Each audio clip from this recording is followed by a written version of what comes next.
Hey CBC, just wanted to give you just a real quick update on how things are going. You probably have seen that Texas Governor Greg Abbott has released the state of Texas plan for the gradual attempt at reopening things, and the first phase begins on today, really May 1st, because our shelter-at-home order is expiring. Hopefully, you saw an email from me last night. This update is really just to give you a second. Really to say the same thing, but just to give you a look at what's going on. And you've seen, probably if you've read through those protocols that the governor's put out, you've probably seen that there are instructions for churches that may be attempting to gather, however, that as a very reduced capacity.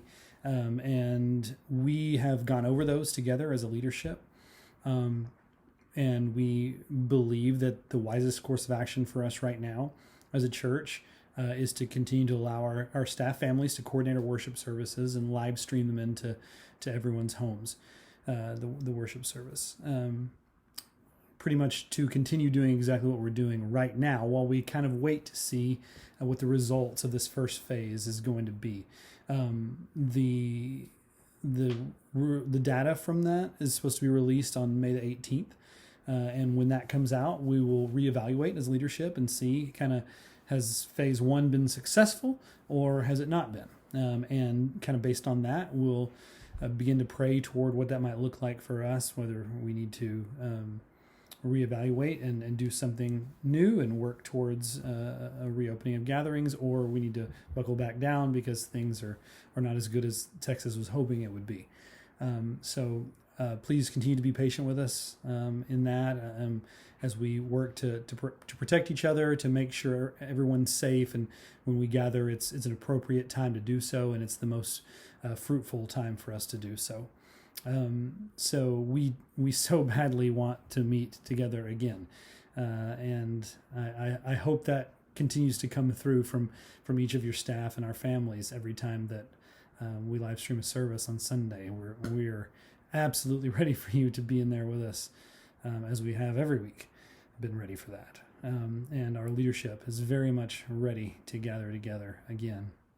But we don't feel it's quite the right time yet. So just wait for us. And if you have any questions about things, let me know. As soon as we make a decision towards something else, we will keep you posted on that. I'll let you know what that's going to look like. Pray with us towards the success of this phase one that Texas is doing and kind of reopening things. Pray that it's successful, that people kind of follow the guidelines that are put forward with social distancing, things like that. I highly encourage you to do that very thing, because the more that we do, the better opportunity we have for things to be slowed in terms of the virus, and the faster we may be able to gather again. So let's pray toward that we could come back together and worship as things begin to clear up.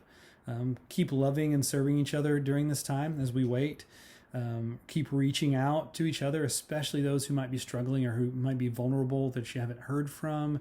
Really just press into that. I thank you, CBC, for all that you're doing for one another. Continue to do so. Continue to reach out to those in your neighborhood, especially. Just create opportunities there to talk to people right now, to let them know things about the gospel and about Christ, and to point them toward the Word, and just to sit, to talk, to listen, maybe to hear their stories for the first time, because they don't have anything else to do but talk. So do that. Pray with us on Tuesdays and Thursdays. We'd love to hear that you're praying with us. It's great. Noon on Tuesdays. I'm on Facebook Live on Tuesdays. And then Thursday evenings, 7 o'clock, stop where you are and say a prayer. Love to have you join us for that. Love you, CBC, and grateful for you. And I pray the same thing with Thanksgiving.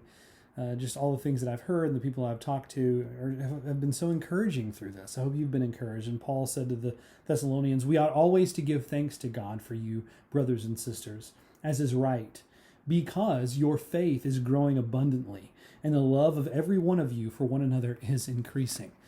Amazing how God has increased that in you, in us together corporately during this time. I hope you've seen that, and I hope you'll continue to pray toward that increase and ask God to bless us with that more and more.